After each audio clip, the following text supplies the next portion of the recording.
Inauguration de la place Claude Bourdet le 19 octobre 2003. Nous remarquons la présence de Lucie Aubrac, la grande résistante.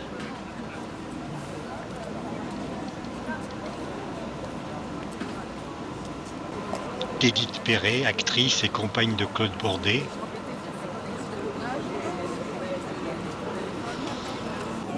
De la famille de Claude Bourdet, de ses 4 enfants, de ses petits-enfants.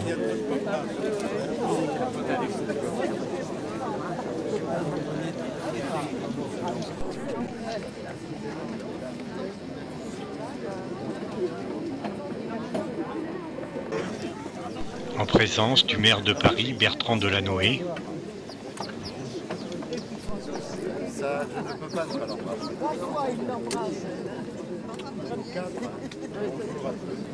Nous allons procéder à l'inauguration de la place Claude Bourdet. Serge Blisco, député de Paris, maire du 13e arrondissement, interviendra en introduction. Il sera suivi du général de Boissieu, chancelier de l'Ordre de la Libération. Raymond Aubrac, ancien résistant, interviendra. Bernard Ravenel, président de l'association des Amis de Claude Bourdet, lui succédera. Bertrand Delanoë, maire de Paris, interviendra alors. Enfin, le maire de Paris, accompagné des enfants de Claude Bourdet. Mesdames, Messieurs, nous sommes fiers d'être aujourd'hui ici pour inaugurer cette place au nom de Claude Bourdet. Fiers parce que Claude Bourdet était un exemple, un combattant, un militant, qui, après avoir servi son pays durant une guerre impitoyable, a été un des artisans essentiels de la libération de la France sous la conduite du général de Gaulle. Une exigence inquiète qui l'a conduit à révéler parfois et avec force les travers monstrueux de certains des serviteurs de la France. Un même lien rapprochait tous les combats qu'il menait, celui de la vérité au service des hommes. Comment ne pas rappeler avec quelle insistance il avait interpellé le préfet de police sur les événements du 17 octobre 1961 au Conseil de Paris? Comment ne pas se souvenir de ses écrits prophétiques dénonçant la pratique de la torture dès 1950-1951? Journaliste, fondateur du mouvement de résistance Combat avec Henri Freinet, du journal du même nom, puis de celui qui allait devenir le Nouvel Observateur, et enfin fondateur d'un mouvement original dans notre paysage politique, le Parti Socialiste Unifié, le PSU. Laboratoire d'idées et d'action, le PSU était le creuset de toutes les conceptions d'un socialisme épris de démocratie, de liberté, où se sont côtoyés intellectuels, cadres, ouvriers, chrétiens de gauche, laïcs, réformistes, révolutionnaires. Claude Bourdet disait que ce combat le plus difficile avait été celui mené contre lui-même, contre la peur, contre la lâcheté que nous avons tous en nous, parfois. Il osait avancer que lorsqu'il fut arrêté, malgré la peur de ce qu'il attendait, son premier sentiment avait été le soulagement. Lui, le grand résistant, était soulagé que ce combat s'arrête, que ce fardeau trop lourd ne soit plus sur ses épaules. Il racontait également une autre histoire tout à fait troublante. Le décor est terrible. Il s'agit de l'un des wagons du train qui le transporte vers les camps, dans une chaleur épouvantable, et l'on pense au grand voyage de Georges Sandrone. Dans ce wagon, des résistants avaient réussi à dissimuler une scie, puis à découper les barreaux d'une fenêtre. Quand ils proposaient aux autres de s'enfuir, certains victimes de rafles refusèrent. Ils n'avaient pas à s'enfuir puisqu'ils étaient innocents. Quand les Allemands constatèrent que la moitié du wagon s'était échappée, ils ouvrirent de coups ceux qui étaient restés. Et les innocents, entre guillemets, finirent leur voyage, nus et battus, nus et humiliés. Il y a des moments où il faut mieux être lucide. Tel était Claude Bourdet, de la France. Général d'armée de...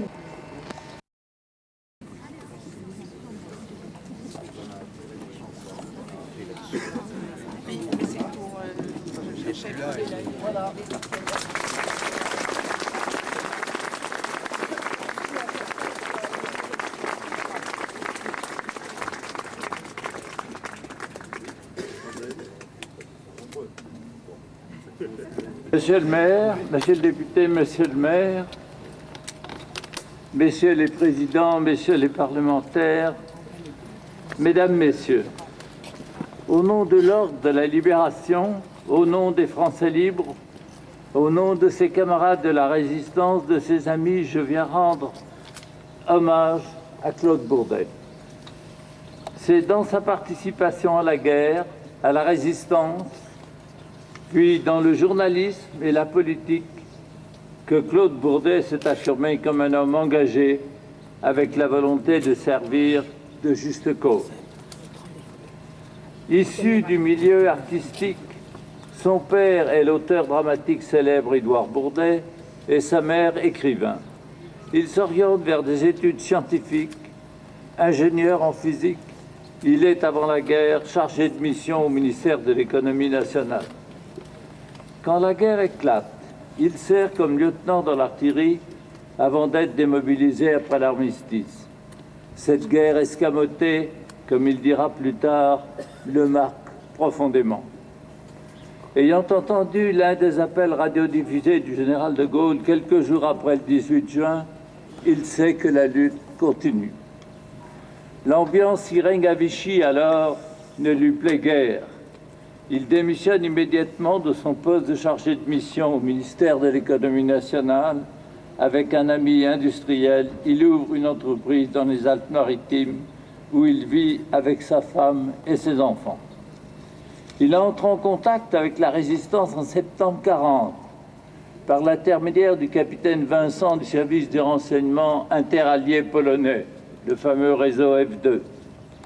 Ayant d'abord songé à rejoindre l'Angleterre, cette rencontre, comme il le racontera dans l'aventure incertaine, eut pour lui, je cite, un effet très important. Il me persuada que l'on pouvait aussi se rendre utile en France. Fin de citation. Il rencontre ensuite Henri Freinet et participe au développement du journal Les Petites Ailes, puis du journal Vérité. Il fonde avec lui et Maurice Chevance-Bertin le mouvement de libération nationale qui deviendra Combat. D'abord chef départemental de combat dans les Alpes-Maritimes, Claude Bourdet, alias Lorrain, devient rapidement membre du comité directeur du mouvement et adjoint de Freinet pour l'action politique. Il met toute son énergie dans l'organisation et dans le choix de personnes recrutées, mais traqué par la police de Vichy, au cours de l'été 1942, il doit rentrer dans la clandestinité. C'est à Lyon qu'il crée et développe, avec l'accord de Jean Moulin, le noyautage des administrations, le fameux service NAP. C'est avec la responsabilité de ce service qu'il sera amené à prendre en main la préparation de l'insurrection dans les administrations publiques, dans les services des chemins de fer et dans les PTT. Toujours au niveau national, il participe début 1943 à la création du mouvement uni de résistance et siège au comité directeur. Initialement défavorable à la formation du Conseil national de la résistance, car il pense qu'il faut séparer l'activité des mouvements de celle des partis politiques. Il se laisse finalement convaincre. Il y représentera le mouvement Combat en l'absence d'Henri Freinet. Il est arrêté par la Gestapo en mars 1944 et emprisonné à Fresnes, puis à Compiègne. Pendant de nombreux interrogatoires, il va s'efforcer de cacher le maximum d'informations vitales pour ses camarades, tout en laissant croire qu'il parle. Il racontera plus tard, je cite, « Dans mon cas, ce qui était essentiel, ce n'était pas de faire preuve d'héroïsme, mais de réussir. Je n'étais pas assez sûr de ma solidité physique et morale sous la torture. Si je m'étais effondré, les conséquences auraient pu être tragiques pour mes camarades. Après une telle épreuve morale, je savais que je ne pourrais plus jamais condamner ceux qui, n'ayant pas eu la même chance que moi, avaient flanché sous la torture. » Fin de citation. Après plusieurs mois de détention, il est déporté à Neuengamme en juin 1944, puis à Sachsenhausen quelques semaines plus tard. Il est finalement transféré à Buchenwald en février 1945, où il rencontre, parmi d'autres déportés résistants, Christian Pineau, que nous avons honoré, que la ville de Paris a honoré il y a quelques semaines de deux. Après sa libération en avril 1945, Claude Bourdet rentre en France. Il est élu président de l'Assemblée consultative, puis directeur général de la radiodiffusion française. Il est par la suite directeur de plusieurs quotidiens et hebdomadaires, dont France Observateur, l'actuel Nouvel Observateur. Claude Bourdet ne séparait pas son activité de journaliste de son engagement politique et militant. Membre du Parti socialiste unifié, il est conseiller municipal de Paris pendant 12 ans. Anticonformiste, il a signé de nombreux manifestes pour la paix, participé à de nombreux combats pour le respect des droits de l'homme et défendu les populations opprimées en Yougoslavie, en Afrique et en Extrême-Orient. Il savait à merveille raconter, commenter les idées et les événements. Il est l'auteur de plusieurs ouvrages, dont le plus connu est L'Aventure incertaine, dans lequel il raconte son action dans la résistance et après la libération. Madame, Messieurs les descendants de Claude Bourdet, je voudrais vous exprimer au nom de tous les compagnons de la libération nos sentiments très fidèles d'amitié.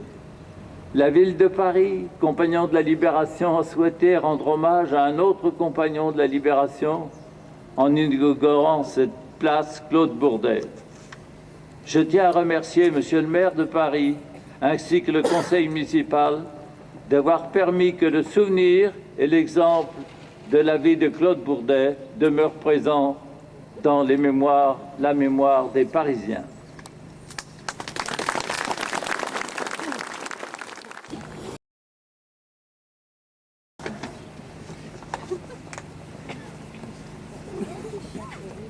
Messieurs les maires, Mesdames et Messieurs les élus, mon général, mes chers camarades, Mesdames, Messieurs, l'homme à qui la ville de Paris rend aujourd'hui hommage aura tracé à travers le dernier siècle un sillon qui n'est pas prêt de s'effacer.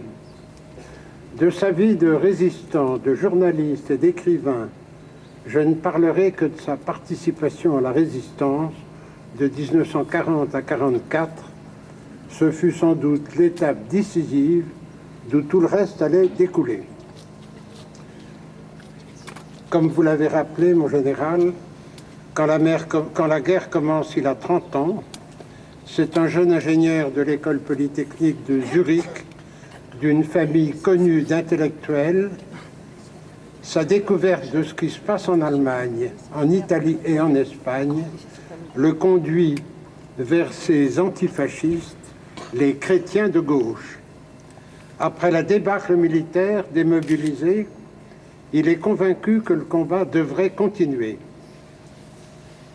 Comme bien des jeunes hommes, avertis de l'entreprise du général de Gaulle, il envisage de partir pour Londres, mais des contacts sur la Côte d'Azur l'amènent à choisir la lutte en France.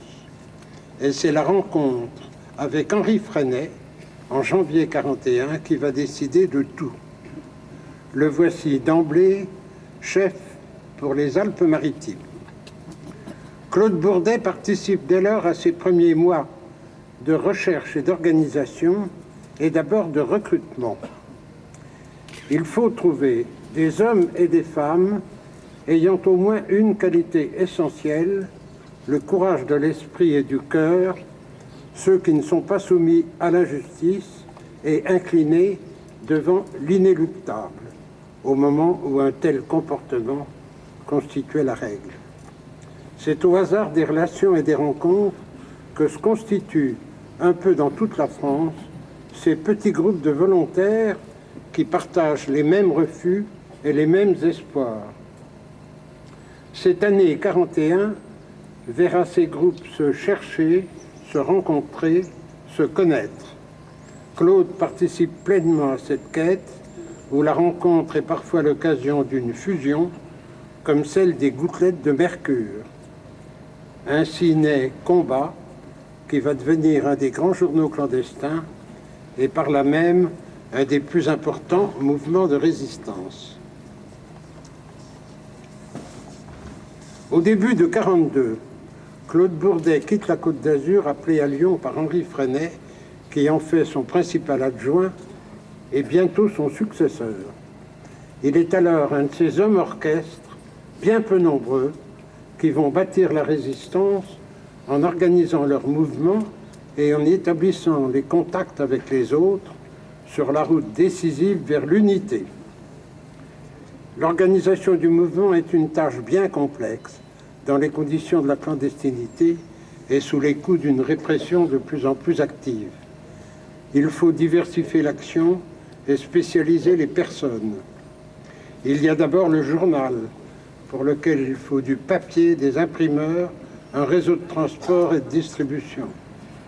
Puis le renseignement, destiné aux Alliés et d'abord à la France libre, avec laquelle Jean Moulin assure les liaisons. Pour répondre au coup de la police de Vichy, bientôt annexe de la Gestapo, les groupes francs précèdent et accompagnent la future armée secrète.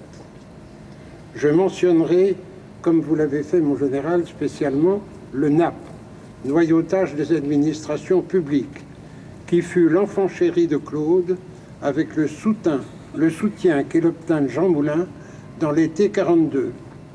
C'est en partie grâce au NAP que bien des résistants furent avertis des recherches policières, et c'est grâce à lui qu'au moment de la libération, j'en ai fait personnellement l'expérience, l'administration de Vichy fut remplacée par celle de la résistance et que la France échappa à l'âme-gotte. Et toutes ces formes d'action, comme bien d'autres, il fallait les organiser sur le terrain, c'est-à-dire dans les régions. Dans le même temps, cette année 42 fut celle de la marche vers l'unité de la résistance. Grâce à son expérience et à son sens politique, Claude Bourdet contribua largement à surmonter les obstacles et à réunir dans les murs, mouvements unis de résistance, l'essentiel des mouvements de la zone sud. En 1943, la résistance change de vitesse. Malgré l'occupation directe de la zone sud par la Wehrmacht et par la Gestapo, le flux unitaire s'étend sur toute la France. Claude Bourdet, laissant dans le Midi Ida, son épouse et leurs enfants, s'installe à Paris. Le départ de Freinet pour Londres fait de lui le responsable de ce qui fut peut-être, et il a contribué à ce qu'il en soit ainsi, le plus important mouvement du pays. À ce titre, il entre au CNR et dans son bureau permanent. Tandis que se développaient les maquis et les commandos de l'action immédiate, la répression devenait de plus en plus active. Les arrestations du général de Lestrin, chef de l'armée secrète, et celles de Jean Moulin posèrent d'énormes problèmes et les relations intérieures de la résistance, qui devaient les résoudre, furent souvent difficiles. Elles ont parfois servi de prétexte à des journalistes ou même à des historiens pour présenter un tableau peu flatteur. Voici ce qu'en écrivit Claude Bourdet dans l'Aventure incertaine. Je le cite. « Que l'on n'imagine pas les relations intérieures de la résistance comme semées de traquenards. Il s'agissait pour chacun de faire triompher le point de vue qu'il estimait juste et d'assurer la mise en place des responsables qu'il jugeait compétents. Toute personne ayant l'expérience des antagonismes de tendance dans une formation politique ou dans un syndicat me comprendra. Ajoutons que les conditions de la clandestinité, le domaine inexploré dans lequel nous agissions, tout cela rendait les tensions inévitables. Le plus étonnant, c'est que peut-être parce que nous savions que seul l'avenir dirait lequel d'entre nous avait raison, ces antagonismes ne se sont jamais mués en véritable hostilité. Il y avait une amitié qui matelassait les points de friction. Après tout, nous étions sur le même bateau. D'ailleurs, si nous avions eu tendance à nous hypnotiser sur nos conflits intérieurs, l'ennemi serait venu nous rappeler que l'adversaire était ailleurs. » Fin de citation.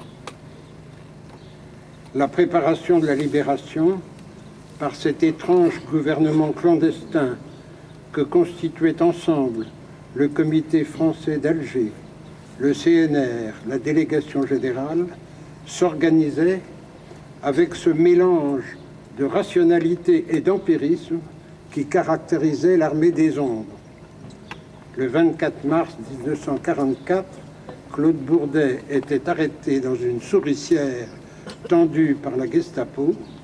Neuengamme, Sachsenhausen, Buchenwald, telles sont les bornes de cette autre étape au cours de laquelle notre ami consolida cette magistrature d'influence qu'il allait exercer pendant le reste de sa vie. Merci.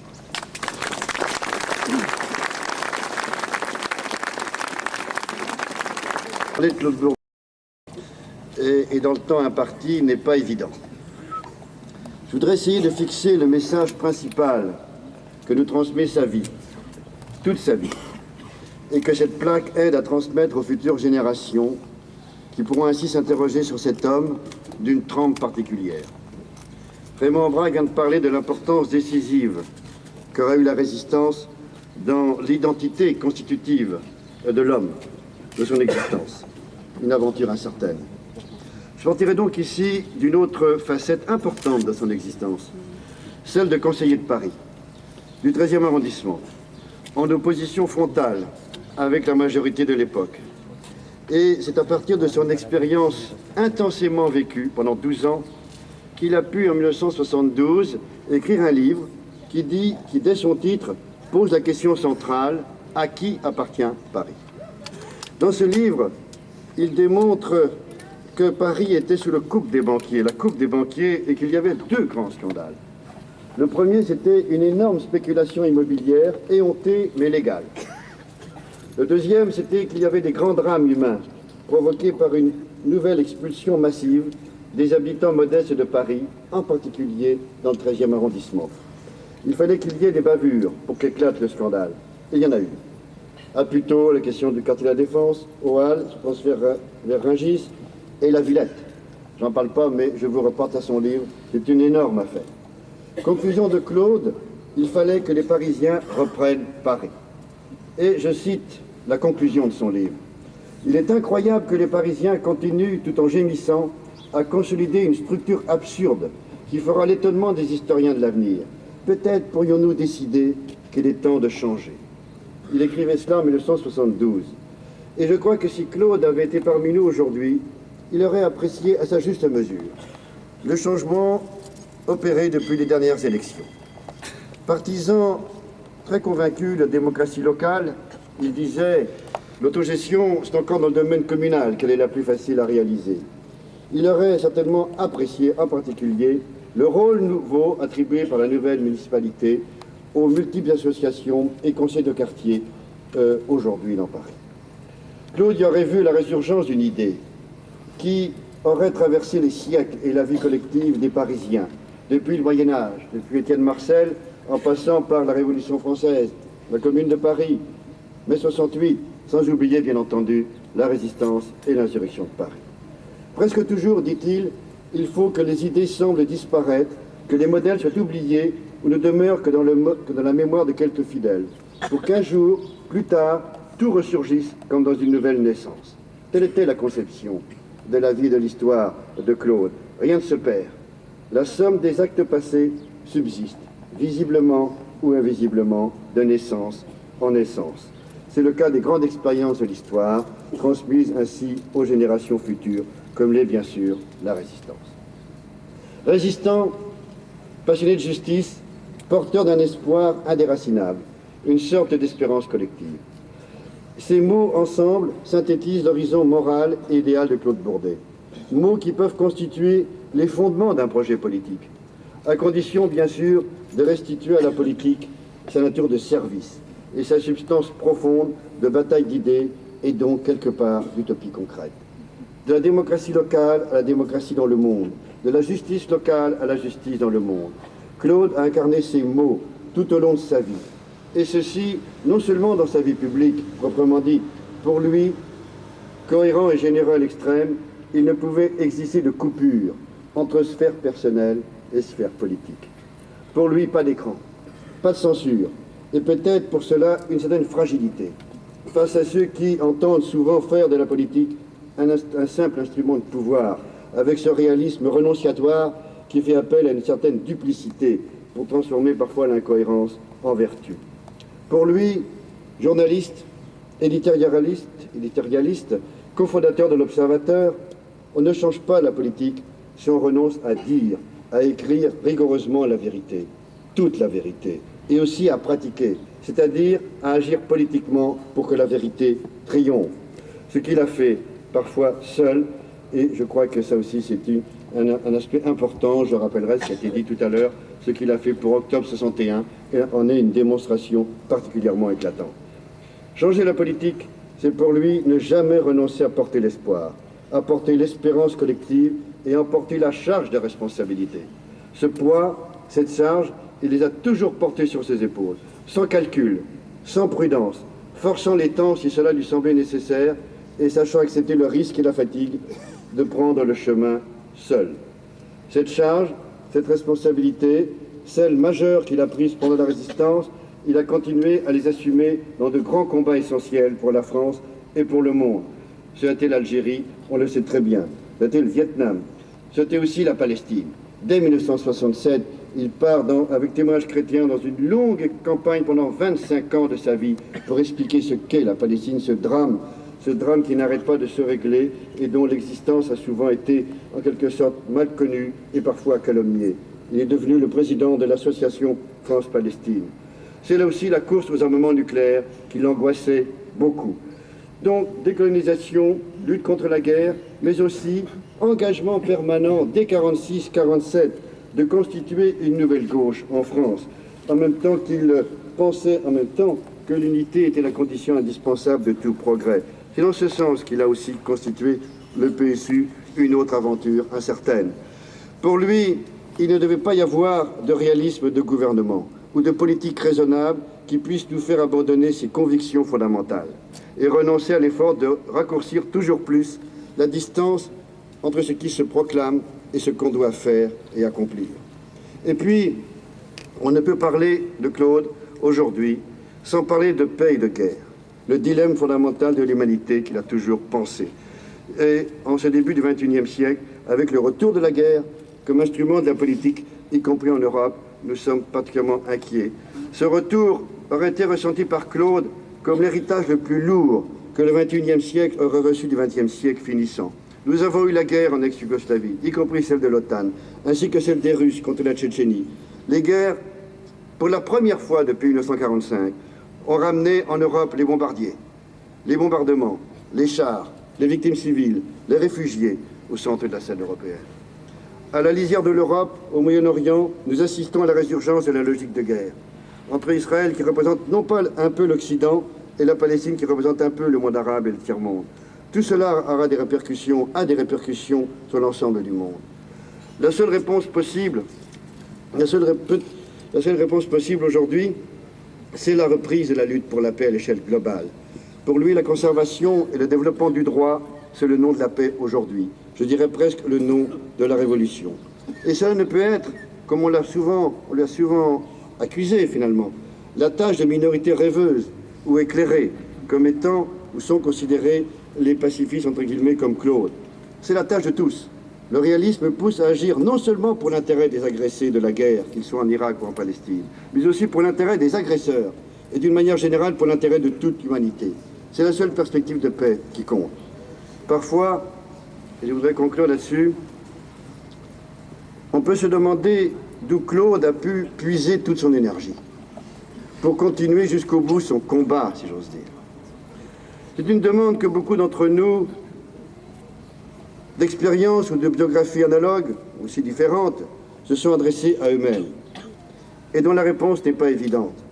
Parce que beaucoup de déceptions, beaucoup de contradictions, de défaites nous ont parfois découragés, divisés, dispersés. Beaucoup d'illusions se sont peut-être aussi dissipées. Mais encore une fois, Claude l'a souvent dit, il faut continuer parce qu'il est normal et juste de le faire, tout simplement. Mais quelqu'un, infiniment sage peut-être, mais peut-être aussi infiniment stupide, demandera rapidement « Mais qu'est-ce qui est juste ?» Mais non, ce n'est pas le vrai problème. Le problème, c'est de continuer. Continuer sur un sentier, un chemin déjà tracé. Comme il a dit d'ailleurs en citant Aragon, « Si j'avais à refaire, je reprendrais ce chemin. » Et ce sentier irrégulier, tortueux, approximatif, mais un sentier, où tous les fragments de sa vie, comme les morceaux d'un miroir brisé, nous renvoient toujours la personne de Claude en marche vers un horizon d'espoir, certes mobile, mais qui se conquiert, se modifie et se rénove chaque jour. Si t'as à refaire, je refais ce chemin. Recueillir le témoin et poursuivre sur ce chemin vers les horizons infinis qu'il nous offre est la seule chose qui peut nous rendre capables d'obéir à l'ultime conviction de Claude. Le grain semé ne meurt jamais.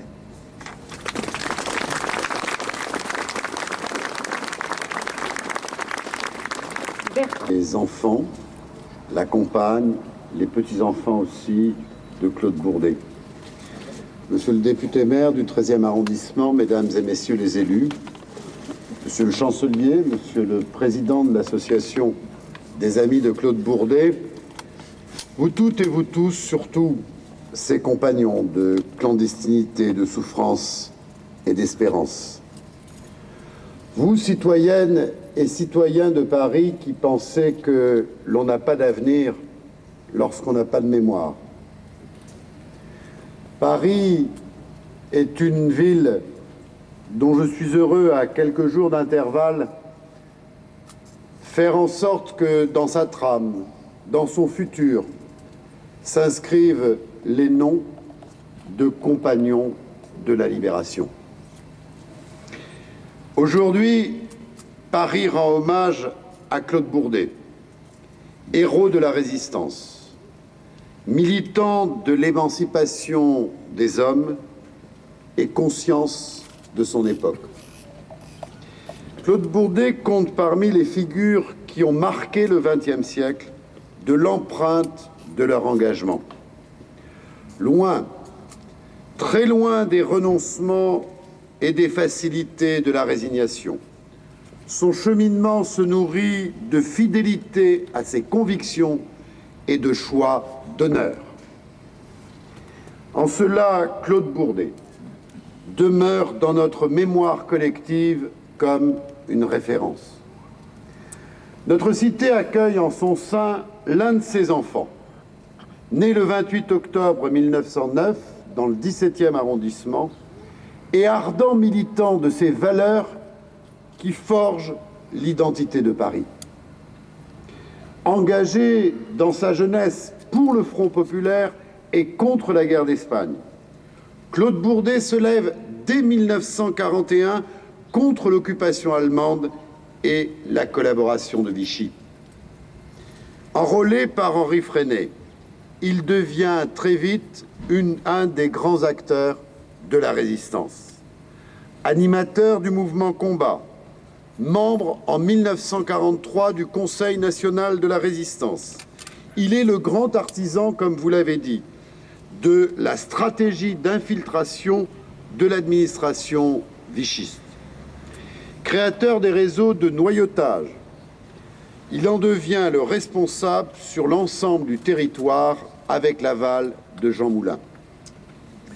Cette lutte, il va la payer au prix fort. Le 24 mars 1944, il est arrêté par la Gestapo. Torturé, déporté, il affronte l'épreuve des camps avant d'être conduit à Buchenwald. Avec une très grande sensibilité, Françoise Seligman décrit la profondeur de cet engagement, elle qui fut sa camarade de lutte, partageant l'angoisse et la clandestinité.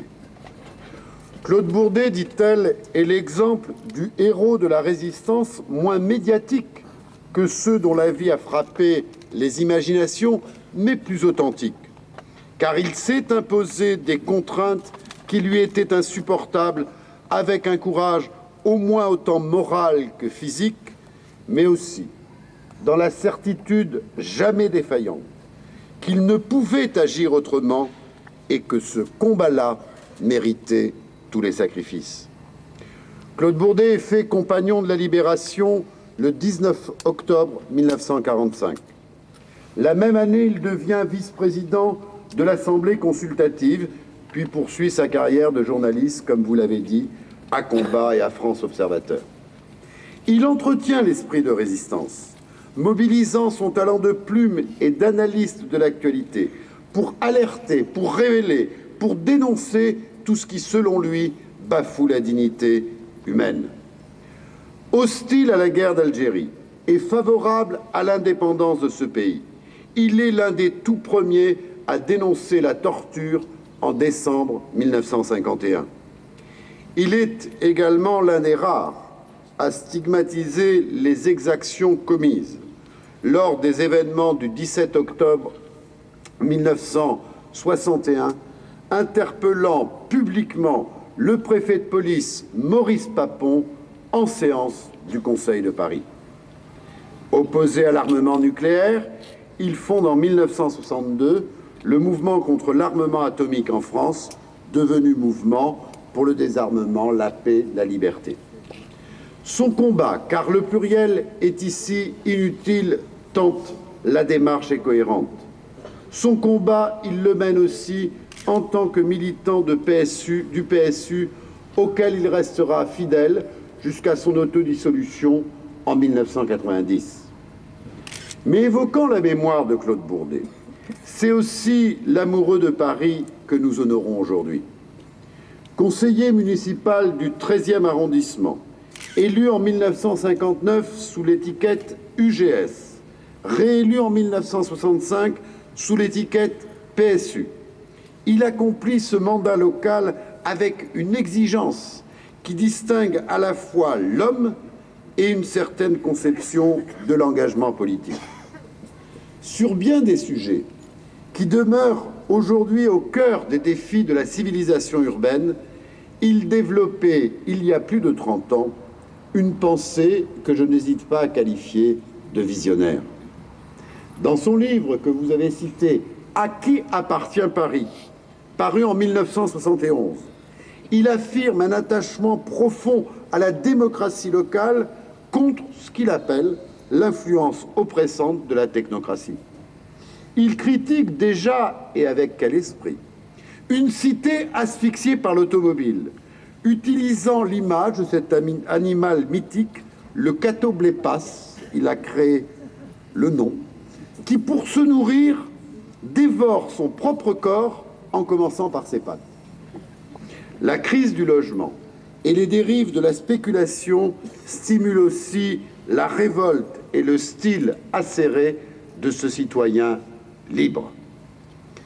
En donnant son nom à une place du 13e arrondissement, Paris lui rend un peu de ce que notre ville a reçu de lui. Juste, généreux, audacieux, cet homme de conquête, de talent et de conviction prend dans notre mémoire collective la place qui lui revient. En 1940, dans L'étrange défaite, Marc Bloch écrivait « Il n'est pas de salut sans une part de sacrifice, ni de liberté nationale qui puisse être pleine si on a travaillé à la conquérir soi-même. » Aujourd'hui, l'extraordinaire travailleur de la liberté que fut Claude Bourdet reçoit de notre cité l'hommage qui mêle gratitude, respect, mais aussi fidélité au message d'espoir qu'il nous a légué.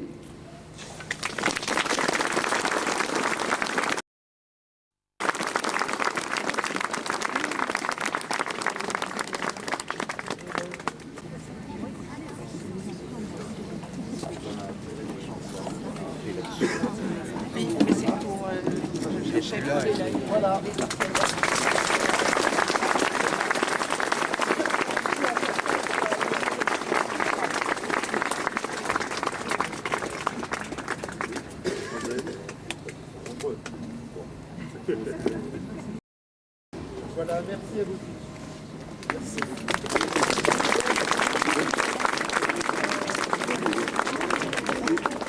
Pour ceux qui le souhaitent, nous organisons une petite réception au couvent des Dominicains très proche, 18 rue des Tanneries. C'est la première à droite quand vous prenez cette route-là sur la droite. Là, hein.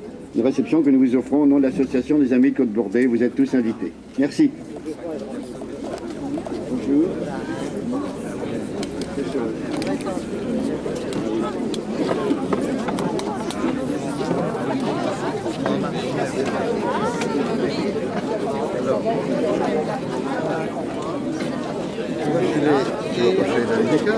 Pardon? Tu peux pas aller chez les Dominicains, toi, non? Mais je vais retrouver mon ami Bart. Que pardonner les amis.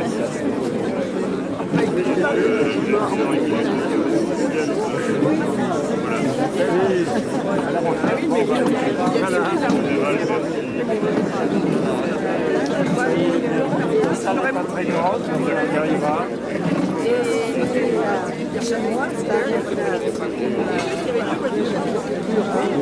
Ah oui, oui. Ah bon. Ça y est, vous êtes arrivé bien à temps. Et on va ça commençait. après, quoi. Oui, ça commençait, c'était le premier discours. C'est pas grave, c'est pas...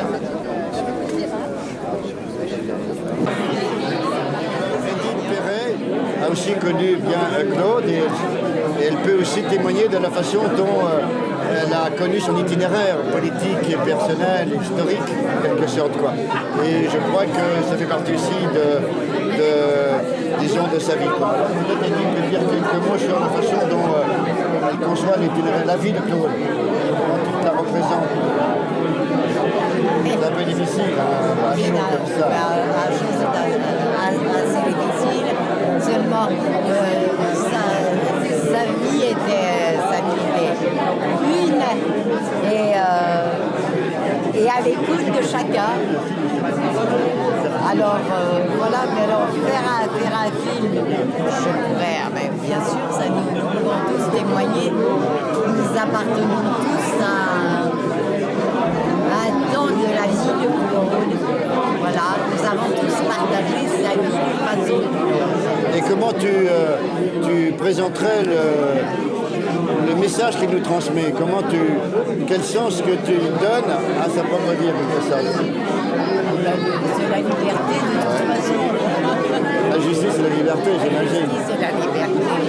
Ouais, je crois que c'est ça l'essentiel. Il a témoigné si souvent dans combien de procès. Il a été là toujours. Il a toujours été là. Alors voilà, justice, liberté. Peut-être on peut donner une autre dimension.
parti comme chrétien de gauche dans ce soutien aux gens qui étaient les victimes du nazisme. Bon, Georges qui elle se situe dans une logique mondiale, parce qu'elle est américaine, ayant une perspective euro-américaine, si on peut dire. Je crois qu'elle a connu Claude dans d'autres combats, et je crois que ça serait bien aussi qu'elle donne un petit peu son point de vue avec le recul, maintenant dans lequel elle se situe, y compris parce que Suzanne est engagée dans le combat altermondialiste. Disons, cette préhistoire, peut-être, qu'elle représente. Parce que américaine en France, politisée, mais ne sachant peut-être pas très bien quoi faire dans un nouveau contexte national, était l'incarnation de ce. Il y a toujours un autre choix. Ça peut être solitaire, ça peut être combattu, mais on n'a pas besoin ni d'approuver les États-Unis, ni toute autre hégémonie. Et ça a été terriblement important pour moi et je continue à le vivre. Il m'a aidé aussi dans ma vie. D'abord, il m'a beaucoup encouragé pour mon premier livre parce que j'avais aucune compétence particulière. J'avais, une femme a toujours un peu peut-être, en tout cas dans les années 60-70, avait peur peut-être aussi de paraître un peu sur le devant de la scène. Il m'a beaucoup encouragé pour faire comment l'autre moitié du monde sur les problèmes alimentaires. Et puis sur le plan militant, il disait par exemple toujours la machine politique est la plus inefficace de toutes les machines qui aient jamais été inventées. C'était un ingénieur, n'est-ce pas? Il connaissait les problèmes d'énergie. Thermodynamique. Et il disait il faut une énorme input d'énergie pour un tout petit output en termes politiques. C'est la conclusion de son livre. Voilà. Je pense très souvent à ça quand je me dis, mon Dieu, il faut encore combattre, pousser pour chaque toute petite avancée, mais le souvenir de Claude m'aide dans ces moments difficiles. Donc, j'ai toujours su qu'il existait. Mais en fait, quand je l'ai rencontré, je n'avais pas de pensée. Il avait décidé que l'expulsion de Tito du Communiforme était louche, étant donné que c'était quand même le seul régime communiste arrivé par la résistance et sans l'appui de Staline. Et donc on avait formé des brigades pour étudier si c'était ou pas vrai. Autrement dit, il y avait des étudiants de tout ça. Ça ressemblait assez au PSU avant son existence. Il y avait des tendances trotskistes, anarchistes, chrétiennes, progressistes. Il y avait même des socialistes. Et donc on est allé en Yougoslavie. Moi j'ai fabriqué, j'ai appris le terrassement grâce à Claude Bourdet, puisque j'ai fait les fondations de la cité universitaire de Zagreb. Et depuis, je sais manier la pelle et la pioche de façon quasiment professionnelle. Moins d'une pratique théorique. Et là, donc c'était une pratique théorique. Bon, ensuite, évidemment, quand j'ai rejoint le PSU, toutes sortes d'autres raisons, et bien après, bien sûr, la guerre d'Algérie. C'est toujours l'esprit de la résistance malgré tout. C'est-à-dire, à un moment, d'une façon ou d'une autre, on est obligé de prendre position contre ce qu'on doit appeler le fascisme, c'est-à-dire une forme d'inhumanité politique qui a quand même qui survit de nos jours et qui renaît et qui par conséquent doit contribuer par sa présence à la renaissance implacable de l'antifascisme. Et naturellement, Claude Bourdet, il est là comme une espèce de souvenir de la continuité de ces choses, malgré les renouveaux du système mondial. Alors on ne sait pas s'il faut dire que Bush est un fasciste, mais il y a quelque chose dans le système mondial qui nous dit qu'il y a une renaissance du mépris pour le peuple, du paramilitarisme généralisé, la confusion entre la police, la justice, l'armée et le massacre. Et toutes ces choses-là sont tout à fait à l'ordre du jour. Et je pense qu'effectivement, il faut résister à ça. Alors justement, ça m'amène à l'itinéraire de Bourdet en France, qui a dénoncé, précisément par rapport à ta concept du fascisme, la Gestapo française en 1951. Comment tu peux, à partir de là, parler d'un certain type de fascisme français de l'après-guerre auquel Bourdet et toi se sont confrontés d'une manière ou d'une autre? De toute façon, on a maintenant des traces épouvantables de ce qu'était l'école française de la torture en Algérie. Cette école, elle a fait des petits au Vietnam, parce qu'on a briefé les Américains. Il y a un film qui sort là-dessus. On a briefé les Américains pour apprendre ce que c'était, comment on torturait bien, etc. Naturellement en Argentine, et aussi dans l'ensemble de l'Amérique latine, y compris d'ailleurs chez les Brésiliens et les Chiliens. Et donc cette école française de la torture, qui évidemment n'est pas légitime, mais qui a laissé des traces dans les réseaux troubles qu'on peut entretenir au niveau des services spéciaux, avec l'ensemble du système de répression mis en place par les Américains ou bien les dictatures latino-américaines, on voit très bien qu'il existe en France cette tradition de torture. Mais cette tradition de torture que Bourdet a évidemment contribué à dénoncer et à lutter, parce que lui-même, ayant subi la torture de la Gestapo, peut comprendre et dire, et à juste titre expliquer au peuple tout entier, que la torture c'est quelque chose d'absolument abominable et qui ne peut pas être l'essence même d'une action militaire. Moi j'ai discuté plusieurs fois dans des armées latino-américaines. Par exemple, si je fais des exposés dans une école militaire colombienne, par exemple, je dis du mal de l'Argentine et je fais une petite différence avec le Chili, parce qu'au Chili on n'a pas obligé tous les jeunes officiers à pratiquer la torture comme à l'exercice, pas pour avoir du renseignement, mais pour s'exercer à l'inhumanité. On les a obligés? On les a obligés. Il y a des sous-lieutenants argentins qui se sont suicidés après ça. Mais c'était une obligation complètement inhumaine. Alors qu'au Chili, on a réservé ça à la DINA, qui était la Gestapo. Alors je disais ça une fois dans une réunion militaire en Colombie, en disant du mal de l'Argentine pour dire du mal de la Colombie, évidemment. Mais il y avait des militaires qui comprenaient très très bien ce type d'allusion. À ce moment-là, il y a un Chilien qui se dresse sur un Chilien dans une école militaire colombienne. C'est les Chiliens qui ont prussianisé l'école colombienne de l'armée. Et le type dit non, mais c'est pas vrai, jamais on a fait des erreurs comme ça. Alors j'ai dit, vous voyez messieurs, ce jeune homme n'est pas au courant, et effectivement il a échappé à ce devoir d'inhumanité qui était propre à l'armée argentine et qui a été à un moment donné propre à l'armée française. Est-ce que tu penses que ce courant fascisant de la police ou de l'armée française connaît un certain type de renouveau ou d'existence? Actuellement, non, je ne pense pas. Je pense que cette chose-là fait partie de l'histoire coloniale. Excusez-moi, on va reprendre cette ligne. Il existe encore les monnaies d'une autre façon en France.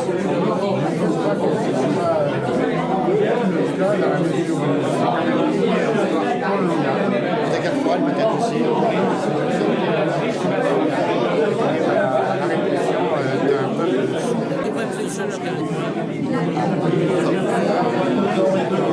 Important ce que dit Georges Grégoire. On a été le seul à l'époque à écrire dans l'Observateur de l'époque, à écrire des papiers pour défendre Georges Grégoire. Moi, à la Ligue des droits de l'homme, j'étais la secrétaire du comité de défense. Mais pour vous dire de Claude Bourdet, moi ce que j'admire le plus chez lui, c'est que c'est qu'il est rentré dans la résistance. Pas parce qu'il avait un esprit, pas parce que c'était un aventurier ou un baroudeur. Dans la résistance, moi j'ai connu des tas de gens qui, au fond, étaient tout à fait à leur aise avec une mitraillette. À l'époque, on ne parlait pas de Kalachnikov, on parlait de mitraillette. Qui étaient à l'aise à l'idée que ils allaient avoir à se battre, à faire dérailler des trains. C'était pas le cas de Claude Bourdet, parce que c'était un intellectuel. C'était un intellectuel et il n'était pas fait pour les batailles de ce genre. Il était fait pour se battre pour ses idées, mais pas pour ce genre de bataille que les baroudeurs et les aventuriers adorent. Voilà. Mais lui, il a fait ça avec une conviction extraordinaire.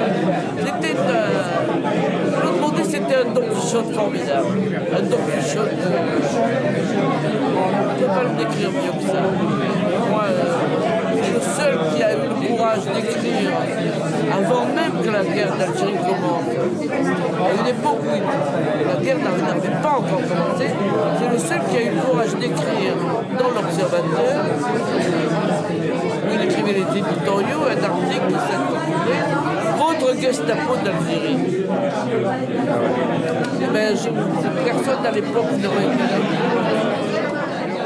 Don Quichotte, effectivement, c'est une belle image. Ah oui, mais non, mais Don Quichotte qui a bien réussi à battu contre Est-ce que, à votre avis, il a continué à jouer ce rôle? C'est un peu seul, un peu en avant des autres parfois. Toujours avant, toujours en avance. Ben oui, à l'époque où il a défendu Guingamp, il était le seul à le défendre. Il n'y avait pas d'autre. Quand il a commencé à se battre contre la torture en Algérie, il a été le seul à le faire à l'époque. Parce que quand il a fait cet article qui s'appelait « Votre Gestapo en Algérie », il faut bien dire qu'il se battait, il écrivait cet article à un moment où on torturait en Algérie des gens qui n'étaient pas des terroristes, qui n'avaient pas du tout fait d'actes de terrorisme, qui étaient simplement des indépendantistes gentils qui disaient « Moi, nous sommes pour l'autonomie d'Algérie, nous sommes pour l'indépendance d'Algérie ». Oui, ils se battaient même pour la loi de Preux, presque, pratiquement, c'est-à-dire un partage politique. Et ils ont été torturés à cette époque-là. C'est le seul qui l'a dit. C'est le seul qui l'a dit. Et ça veut bien. On peut peut-être embrayer avec Maurice Lavin, qui était le fondateur de l'Observateur. Non, d'abord, je suis l'ancien secrétaire général de Combat. Alors, vous voyez, c'est une histoire que j'ai moins connue, donc il faut le dire, c'est un combat aussi. Et j'ai été déporté avec Bourdet d'ailleurs, et j'ai retrouvé les enfants qui ont joué avec mes enfants, mon fils plus exactement, quand Claude était à Saint-Paul-de-Vence. Et nous avons quitté l'Observateur, nous avons quitté Combat, poussé un peu par M. Smadja. Ah, déjà. Et nous avons fondé l'Observateur en mars 1950. Et j'ai été jusqu'à 64 le directeur légal de l'Observateur. Je m'appelle Maurice Lamal. Et j'ai été, c'est plus amusant, et là ça peut être, j'ai été courrier du cœur dans le journal de François sous le nom de Tante Simone. Il s'appelait comment ce journal? La Française, parce que c'était une responsable de presse sérieuse qui devait être, disons, le journal concurrent de Elle en fonction du peu de sympathie que quelques-uns avaient pour la famille Lazareff. Ça peut rester ouvert. Mais quel était le rôle de Claude dans cette affaire? Comment tu quelle affaire? Dans l'affaire de l'Observateur, par rapport à tout le comment dirais-je, l'investissement que tu es obligé de faire pour faire vivre ce journal. Comment c'est pas évident. Non, c'est pas évident, mais c'est quand même, nous savons de quoi c'est fait. D'abord de, je crois, 3500 et quelques abonnements du journal Combat. Ah oui. Rien de secret sans rien. De quelques millions, remboursés d'ailleurs, de Madame Worms, qui était la maman de Roger Stéphane. Ah oui, ancien franc. Hein. Ancien franc, oui. Et bien rien d'autre. Nous avons eu des difficultés, les divergences, comment dit-on, idéologiques entre... on parle de l'Observateur, là. Oui, l'Observateur. Entre Bourdet et Gilles Martinet. Elle portait sur quoi, en gros? Ça portait sur le fait que Martinet, s'il regardait ce que vous allez faire là, disons que Martinet était resté à une vision où le mot socialisme, ça pouvait encore un peu s'appliquer à l'Union soviétique, ce qui n'était pas du tout le cas de Bourdet. Et quand il y a eu les problèmes yougoslaves, il est clair que la divergence a été très profonde. Sans divergence politique, mais parfaitement honorable. Hein, c'est pas... Ceci étant admis, ça a déclenché des crises. Sont restés fidèles à Bourdet le sénateur Clandestine, par exemple, qui était là tout à l'heure. Ils ne sont pas restés totalement fidèles, mais comme ils sont morts, on n'en parle plus, Hector de Galard et quelques autres. Donc le journal est mort pour des raisons non financières. Ah, non financières. Non financières. J'en étais le gestionnaire jusqu'à 64. C'était un petit journal, quart quotidien, on disait à l'époque, que Claude, en fonction de ses amitiés avec l'Angleterre, avait plus ou moins démarqué de Observe. Ah oui, ou le Tribune aussi peut-être un peu. Oui. Pardon? Le Tribune, l'organe de la gauche travaillée. La Tribune aussi. Oui. Ouais, ouais. Bon, de quoi dois-je vous parler? C'est-à-dire que comment tu vois maintenant avec le recul la place de Claude Bourdet dans, je dirais presque, le système politico-médiatique français, quoi. Ben, je pense que Claude avait une vision européenne et que l'on appelait neutraliste relativement à l'époque. Donc l'Europe n'était pas neutraliste, mais ce qui peut se passer maintenant s'apparente à la vision que Claude avait du neutralisme relatif par rapport aux États-Unis, par rapport à il était un Européen très sérieux, et par rapport à la Yougoslavie, il fait partie de ceux qui ne désespéraient pas qu'une partie du monde soviétique, sans se faire d'illusions sur le communisme. Sur le communisme. Pour ça, il n'a jamais été sensible, contrairement à moi, à un certain marxisme. Mais est-ce que c'est aussi la part de son christianisme aussi? Oui, mais qui n'était pas particulièrement agressif. Il aurait peut-être été très content d'être dans ce milieu aujourd'hui. Sûrement. Il était très ami avec le révérend Père Berger. Ah oui. Il était toujours habillé d'un beau blanc qui était celui de son ordre. Il était resté très, oui c'est vrai, très chrétien, mais son christianisme c'est celui de témoignage chrétien. Enfin, c'est celui du Père Chaillet, c'est celui de Montcaron par la suite. C'est celui d'une sorte de démocratie chrétienne qui a fait un peu de paix sur la démocratie chrétienne de gauche par rapport à la démocratie du MRP, disons. Oui, mais c'est l'histoire de moi qui suis maintenant en Bretagne, je vis ce qu'est la démocratie chrétienne fondamentale en Bretagne, avec l'amener, avec car c'est vrai que la Bretagne que l'on voit relativement très cléricale a quand même un maire socialiste, etc. Non mais quelque part, Claude, dans la personne même de lui qui avait un mariage, on peut dire, pas idéologique, mais au moins politique, entre marxisme et christianisme. Il essayait de trouver un certain type de synthèse relative. L'incompatibilité au fond dans le marxisme, je ne sais pas, mais disons un certain socialisme humaniste, voilà, et l'humanisme chrétien, il y a des principes. Et Claude était à un pont. Je pense qu'il y a une certaine réconciliation d'une partie du mouvement chrétien avec la gauche. Oui, bien sûr, c'est important pour s'appuyant la CFDC, s'appuyant, puisque je parle de la Bretagne, s'appuyant sur Renan, sur l'avenir. Ah oui. Ça laisse des traces, ça avait laissé des traces très profondes à sa sensibilité. Est-ce qu'on peut parler de prophétisme?